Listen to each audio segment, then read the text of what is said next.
How do HTML elements work with the DOM? Have you ever wondered how your favorite websites come to life? The magic behind it all lies in HTML elements and something called the document object model. Let's break this down in a way that makes sense.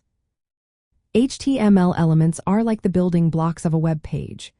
Each element, such as a paragraph or a heading, plays a specific role.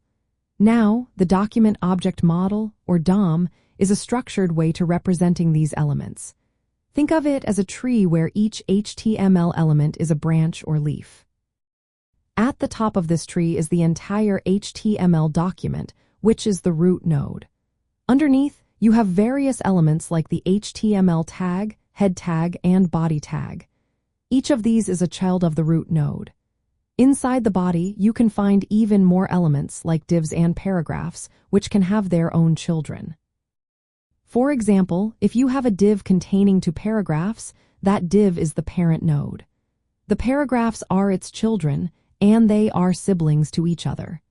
This tree structure is important because it shows how elements are connected. Now, how does this relate to programming? The DOM allows programming languages like JavaScript to interact with these elements. You can navigate this tree, moving from parent to child or between siblings. This process is known as DOM traversal. With JavaScript, you can select an element and change its content, style, or attributes. You can even create new elements or remove existing ones. For instance, if you want to change the text inside a paragraph, you can do that without reloading the page. You can also add new images or links dynamically. Imagine a button that, when clicked, hides a paragraph or changes its color.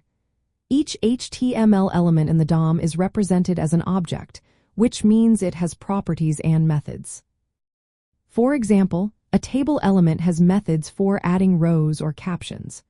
All elements share common properties like inner HTML for content and class, named for CSS classes. Understanding how HTML elements correspond to DOM nodes is essential for creating interactive web pages. This knowledge helps beginners see how web pages are built and controlled behind the scenes. It enables you to write scripts that respond to users and update content smoothly. So, the next time you visit a website, remember that behind the scenes, HTML elements and the DOM are working together to create the experience you enjoy.